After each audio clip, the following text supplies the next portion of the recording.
How to delete old Facebook account without password, email, phone, and username. Let's get started. Launch your Facebook app. Here we go.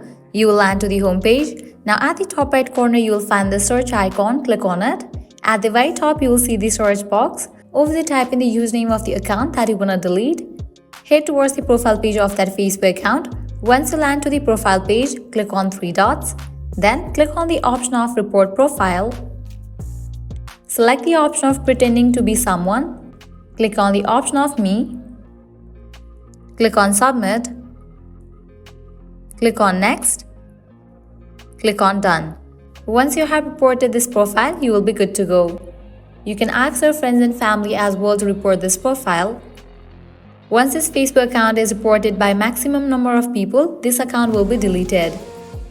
So this way you can easily delete all Facebook account without password, email, phone and username.